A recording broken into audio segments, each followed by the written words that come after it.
extremely moved by the profound trauma I have seen among the relatives of the missing and the dead and the war survivors in all the places I have visited, as well as by their resilience. This was particularly evident among those scratching out a living, among the ghosts of burnt and shelled trees, ruined houses, and other debris of the final battle of the war along the lagoon in Muletabu. Wounds will not heal and reconciliation will not happen without respect for those who grieve. Throughout my visit, the authorities at all levels have been keen to demonstrate to me how much has been achieved in terms of resettlement, reconstruction, and rehabilitation in the relatively short period since the conflict with the LTTE ended in 2009, and the reconstruction achievements made with the help of donor countries, UN agencies, and NGOs are indeed impressive. In both the eastern and northern provinces, large numbers of new roads, bridges, houses, medical facilities and schools have been built or rebuilt. Electricity and water supplies have been greatly improved, and most of the landmines have been removed. As a result, the great majority of the more than 450,000 people who were internally displaced at the end of the conflict have now gone home. These are important achievements, and I understand the government's concern that they have perhaps not been sufficiently recognized. However, physical reconstruction alone will not bring reconciliation, dignity, or lasting peace. Clearly, a more holistic approach is needed to provide truth, justice, and reparation for people's suffering during the war. And I have repeated my previous offer of OHCHR's assistance in these areas. There are a number of specific factors impeding normalization which, if not quickly rectified, may sow the seeds of future discord.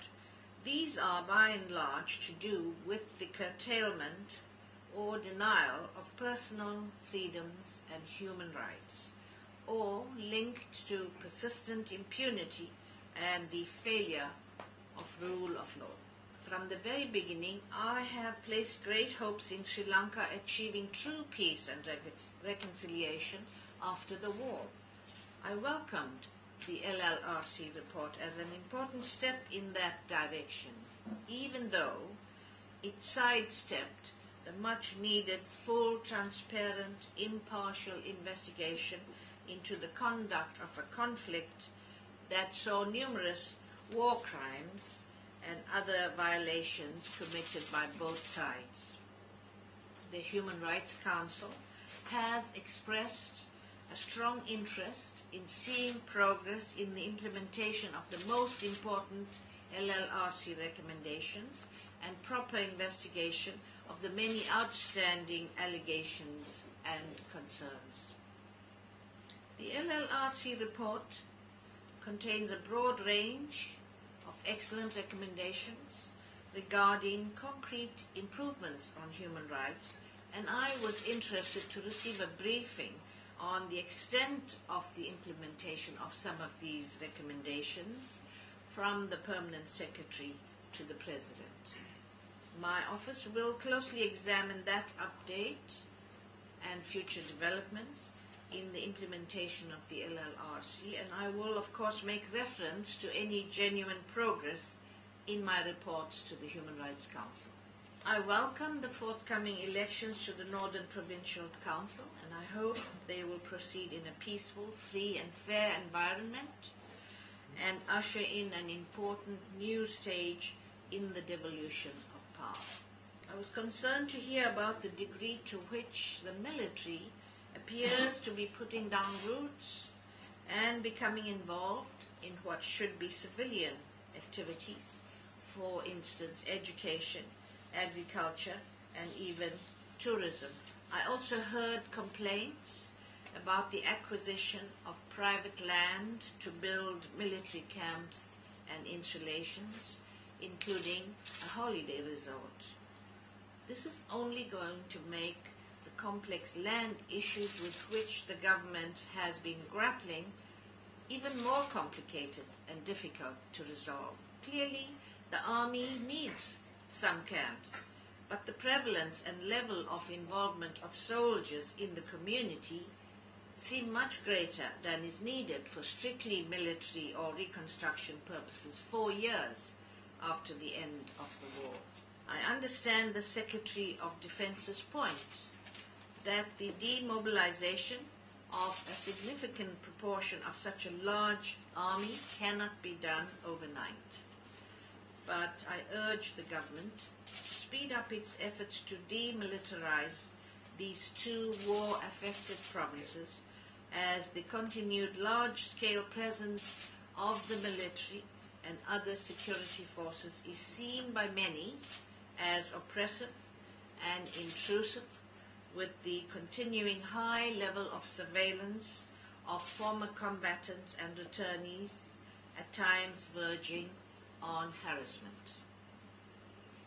I was very concerned to hear about the vulnerability of women and girls, especially in female-headed households, to sexual harassment and abuse. I have raised this issue with several ministers, the provincial governors, and senior military commanders who attended my meeting with the Secretary of Defense. I challenged them to rigorously enforce a zero-tolerance policy for sexual abuse. I have also been following up on the status of the remaining detainees and have urged the government to expedite their cases, either by bringing charges or releasing them for rehabilitation. I also suggested it may now be time to repeal the Prevention of Terrorism Act, which has long been cause for concern. Because of the legacy of massive trauma, there is a desperate need for counseling and psychosocial support in the North, and I was surprised and disappointed to learn that the authorities have restricted NGO activities in this sector. I hope the government can relax controls on this type of assistance. I met many relatives of missing or disappeared civilians and of soldiers who are still hoping to discover the whereabouts of their loved ones, and they emphasize the urgent need to resolve this issue, something that was made abundantly evident at the two very moving meetings with relatives of the disappeared that I attended yesterday to commemorate the International Day of the Victims of Forced Disappearances. I asked the government for more information about the new Commission of Inquiry on Disappearances and stressed the need for it to be more effective than the 5 previous commissions of this kind. I was disappointed to learn that it will only cover disappearances in the northern and eastern provinces, which means that the many white van disappearances reported in Colombo and other parts of the country in recent years will not fall under its scope. I urge the government to broaden the Commission's mandate and to seize this opportunity to make a comprehensive effort to resolve the disappearances issues once and for all. I therefore welcome the new proposal to criminalize disappearances in the Penal Code and hope this will be done without delay. The government could also send a clear signal of its commitment by ratifying the International Covenant on Disappearances and by inviting the Working Group on Disappearances to visit Sri Lanka, ideally before I report back to the Human Rights Council in March. The Human Rights Council will also be looking to see something credible in terms of investigation of what happened at the end of the war and many other past cases. I was pleased to learn that the case of the 5 students murdered on the beach in Trincomalee in 2006 has been reinvigorated by the arrest of 12 police special task force members known to have been in the vicinity at the time of the killings. I will be watching the progress of that case with interest, as well as the other infamous unsolved case of 17 ACF aid workers murdered in the same year, just a few kilometers to the south. I also requested more information about the courts of inquiry appointed by the army to further investigate the allegations of civil and summary executions, and suggested that appointing the army to investigate itself does not inspire confidence in a country where so many past investigations and commissions of inquiry have foundered one way or another. Unless there is a credible national process, calls for an international inquiry are likely to continue. The recent deployment of the military in support of police to control a demonstration in Wella Warrior with deaths has sent a shockwave throughout the community. I stress to the Defense Secretary the need to urgently complete into this incident. Too many other investigation files remain pending. For instance, the custodial deaths of prisoners in Bavunia and Velikada prisons in 2012. The government has since announced police powers will now be transferred from the Ministry of Defense to a new Ministry of Law and Order, but this is at best a partial separation, as both ministries will remain under the President rather than under a separate civilian ministry. I have also reminded the government that Sri Lanka desperately needs strong witness and victim protection legislation, which has been languishing in draft form since 2007. I expressed concern at the recent surge in incitement of hatred and violence against religious minorities, including attacks on churches and mosques, and the lack of swift action against the perpetrators.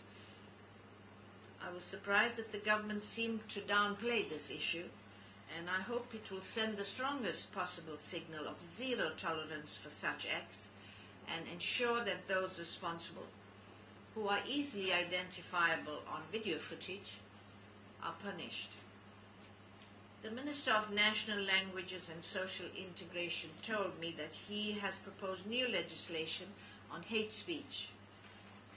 We have recently concluded a study of such laws and would be happy to assist in this area.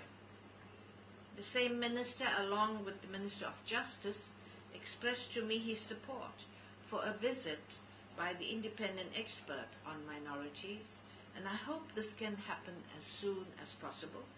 I also applaud the government's policy of introducing trilingualism all across the country.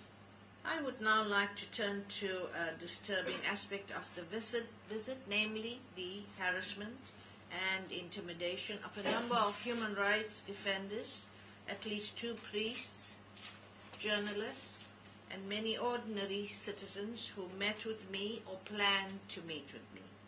I have received reports that people in villages and settlements in the Mullaitivu area were visited by police or military officers both before and after I arrived there.